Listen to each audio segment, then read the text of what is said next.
In early devices and computers, your fourth part is Mark I computer. It was developed in the year 1944 by Howard Aiken.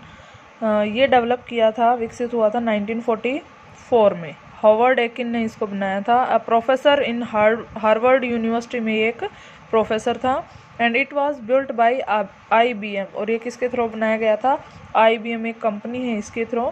International business machine. It is the full form of IBM.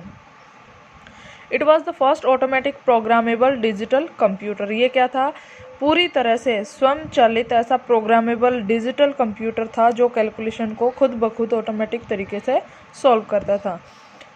It was an electronic computer having certain mechanical parts. और इसमें क्या है, कुछ ऐसे mechanical parts भी दे रखे थे जैसे कि दैट इज़ काम शाफ्ट्स, लाइक द जो टेक्निकल चीज़ों के साथ साथ हम मैकेनिक वाले यानी कुछ पार्ट्स ऐसे जो यूज़ करते हैं मशीन्स में, वो सारे. ये है आपका mark I computer. Next is ENIAC, full form electronic numeric integrator and calculator. This is ENIVAC. It was the first general purpose fully electronic computer. यानी सामान्य यूज़ के लिए जो बनाया गया था, जो भी हमारे कार्य होते थे उनके लिए पूरी तरीके से बनाया गया क्या था? एक इलेक्ट्रॉनिक कंप्यूटर था. ENIAC was developed by John Mauchly and Presper Eckert in 1946. 1946 में ये बनाया था और जॉन मिचली और प्रेस्पर एकर्ट ने. ENIVAC. It was very large in size and uses vacuum tubes. आप देख सकते हो पिक में कि ENIAC जो कंप्यूटर था वो क्या था? लार्ज साइज में है, जैसे कि पूरे एक रूम में फैला हुआ हो. दूसरा, ये जो वायर्स हैं इसकी, ये इनमें ज़्यादातर क्या यूज़ हुआ था? वैक्यूम ट्यूब्स, रबड़ की जो वायर्स होती हैं वो. It could solve large numerical problems through programming. ये क्या था? ये लार्ज साइज़ के साथ साथ इसकी एक क्या फीचर थी कि जो हमारे न्यूमेरिकल प्रॉब्लम्स होती हैं बड़ी बड़ी, उनको ये प्रोग्राम के ज़रिए फटाफट से सॉल्व कर देता था.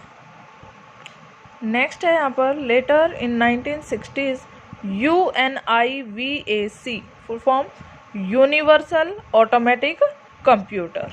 ठीक है, UNIVAC बना ENIAC के बाद. Was produced in US. और ये कहाँ पर बना था? US में, यूनाइटेड स्टेट्स में.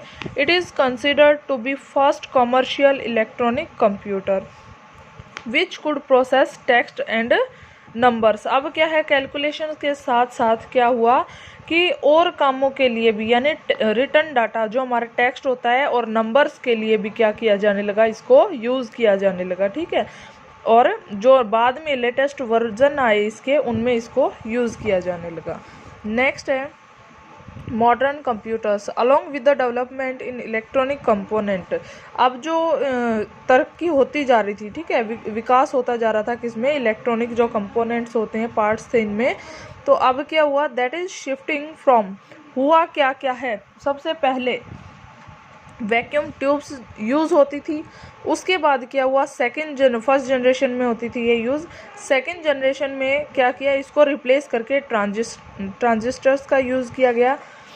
थर्ड जनरेशन में जो है IC इंटीग्रेटेड जो सर्किट है उसको यूज़ किया गया. फिर जो IC चिप्स होती हैं, इंटीग्रेटेड चिप, उसका यूज़ किया गया. Lately from VLSI, very large scale integrator. ठीक है, फिर इसको भी रिप्लेस कर दिया किसके साथ? माइक्रो प्रोसेसर के साथ. ठीक है, जो आज के यूज़ किए जाते हैं जैसे. और paves the way to introduction of modern day computer. इसने क्या किया? एक मार्ग दिखाया, एक रास्ता दिखाया किसका? To introduce the modern day computers. जो आजकल के लेटेस्ट कंप्यूटर्स हैं उनके लिए एक रास्ता बनाया इसने. लेटेस्ट आप देख सकते हो, इंटेल इन 1971 इसने इंट्रोड्यूस किया था वर्ल्ड का फर्स्ट माइक्रो प्रोसेसर जिसका नाम था Intel 4004. This type of in early 1980s IBM introduce first PC। IBM जो कंपनी है, इंटरनेशनल बिजनेस मशीन, उसने 1980s के टाइम पे पर्सनल कंप्यूटर बनाया था that support MS DOS, Microsoft disk operating system को जो ये सपोर्ट करता था। It was followed by Apple, और एप्पल की जो कंपनी है वो भी इसको फॉलो करती है, जो क्या बनाती है आपके ये गैजेट्स वगैरह, smartphones and all. which was Macintosh, which was the first successful mouse driven computer having GUI graphical user interface। मैसिनटोस की, एप्पल की कंपनी है बेटा ये, मैसिनटोस की जो कंपनी है उसने ये सक्सेस हासिल की थी, सफलता पाई थी किसमें, जो माउस ड्राइवन कंप्यूटर हैं वो किसको सपोर्ट कर सके, ग्राफिकल जो हमारी चीज़ें होती हैं, यूज़र इंटरफेस, ठीक है, जो हमारा डाटा होता है उसको भी ये सपोर्ट करती थी। The computer that we use today are refined version of these PCs. आजकल जो हम यूज़ कर रहे हैं वो क्या है, रिफाइंड वर्जन है इन्हीं का, यानी इन्हीं में कुछ कुछ डेवलपमेंट करके और कुछ कुछ चीज़ें जैसे यहाँ पर रिप्लेस की थी, उनको रिप्लेस करके आजकल के जो पर्सनल कंप्यूटर्स हैं वो बनाए गए। जनरली जो हम यूज़ करते हैं मॉडर्न पर्सनल कंप्यूटर्स में, उसके एग्जांपल दे रखे हैं आपके, जैसे डेस्कटॉप का पीसी, फिर लैपटॉप, पाम टॉप और टैबलेट पीसीज। ये सारे एग्जांपल्स हैं आपके इसके जो मॉडर्न कंप्यूटर्स के यूज़ हैं वो। नेक्स्ट हम डिस्कस करेंगे टाइप्स ऑफ कंप्यूटर।